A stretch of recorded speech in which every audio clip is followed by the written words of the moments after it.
Sir कठिनाइयों का अंबार है यहाँ पे, और आप कह रहे हो थोड़ी सी गंदगी। यहाँ पे अगर आप अपना वीडियो चलाएंगे तो देखेंगे चारों तरफ गंदगी है।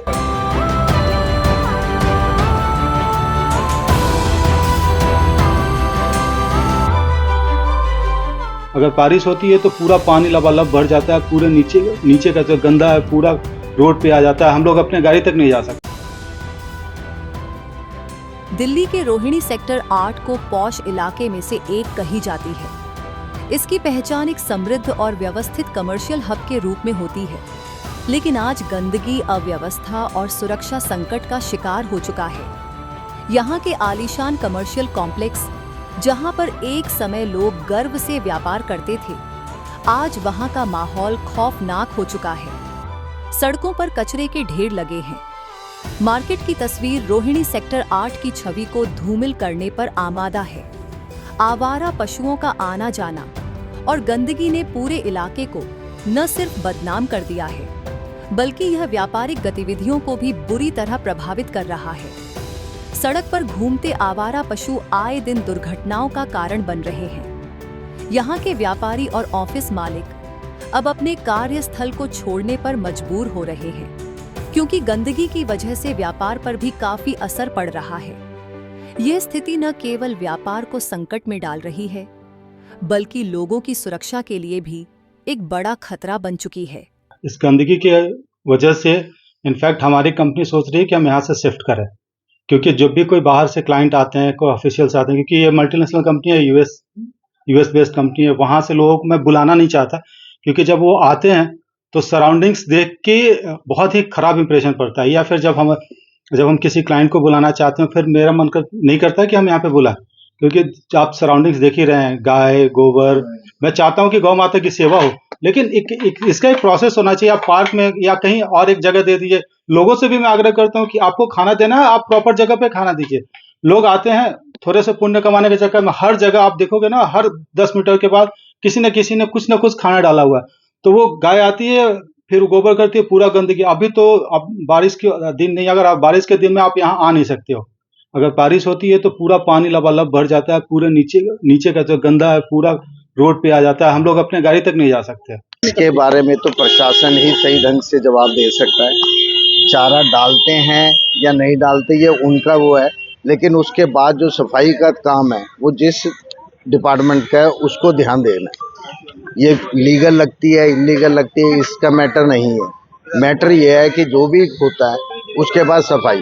हम लोग अपना टेंट लगाते हैं, कहीं शादी ब्याह करते हैं, तो उसकी सफाई की जिम्मेवारी हमारी होती है, एमसीडी चालान काटता है। अगर यहाँ पे होता है तो उसके बाद की सारे दिन की सफाई की जिम्मेवारी जिस भी डिपार्टमेंट की है उसे ये करना चाहिए। और उसके बगैर ये यहाँ पे सेक्टर 8 के ये बिल्कुल हार्ट में कमर्शियल कॉम्प्लेक्स है, उसके बावजूद ये उस तरीके से नहीं चलता, सिर्फ इसलिए कि इसकी सफाई का बिल्कुल भी ध्यान नहीं। हालांकि इस बाबत स्थानीय निगम पार्षद प्रवेश वाही का कहना है कि वह इस मुद्दे को लेकर लगातार पत्राचार के माध्यम से प्रशासन को अवगत करा रहे हैं, लेकिन प्रशासन की उदासीनता के कारण स्थिति पर काबू पाने के प्रयास नाकाफी साबित हो रहे हैं।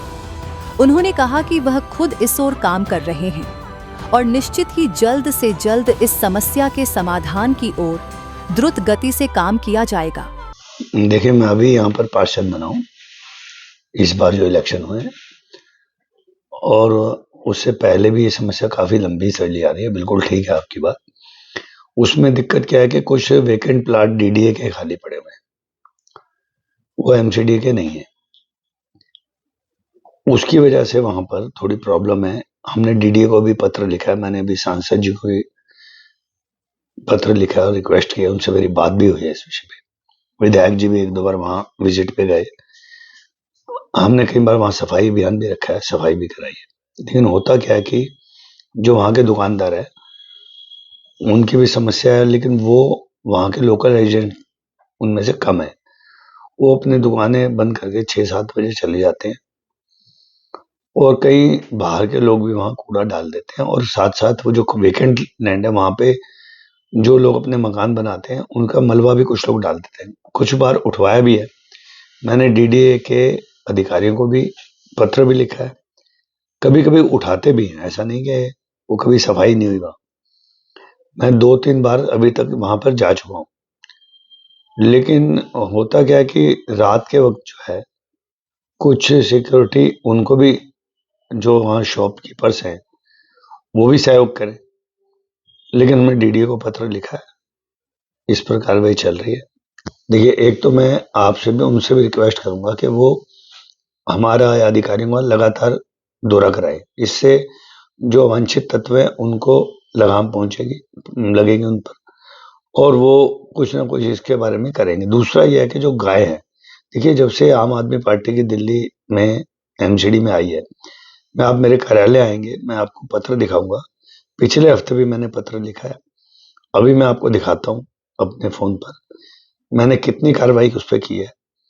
और ये अवैध डेयरियां चल रही हैं, इसके लिए भी कमिश्नर साहब को मैंने लिखा है, वो भी मैं अभी आपको दिखाता हूँ। और इसमें कोई दो राय नहीं है कि जो अवैध डेयरी, वहां पे जो डेयरीज चल रही हैं वो बिल्कुल अवैध है। निगम को चाहिए उस पर कार्रवाई करे। आपको बता दें कि इस कमर्शियल कॉम्प्लेक्स में कई बैंक के साथ ही कई नामी गिरामी कंपनी का भी ऑफिस है, जिसके कई अधिकारी व कर्मचारी गंदगी और बदहाली से परेशान होकर अपनी नौकरी छोड़ चुके हैं और कुछ छोड़ने की तैयारी में भी हैं। आखिरकार शासन और प्रशासन के उदासीनता ने इस कॉम्प्लेक्स को उसकी बेबसी पर आंसू बहाने को मजबूर कर दिया है। वहीं इस कॉम्प्लेक्स में मौजूद एक पब्लिक टॉयलेट की स्थिति को देखकर तो ऐसा लगा है कि किसी भी व्यक्ति के लिए इसको इस्तेमाल करना तो दूर की बात है, इससे आ रही भयंकर बदबू के कारण यहाँ से गुजरना भी दुश्वार है। अब तो ऐसा लग रहा है कि इस कॉम्प्लेक्स को गंदगी से निजात मिलेगा भी या नहीं, यह तो भविष्य के गर्भ में है। हमसे जुड़े रहने के लिए हमारे YouTube चैनल को सब्सक्राइब करें और नई वीडियो की नोटिफिकेशन के लिए बेल आइकॉन को दबाएं। अगर आप ये वीडियो Facebook पर देख रहे हैं तो लाइक जरूर करें और ज्यादा से ज्यादा शेयर करें। धन्यवाद।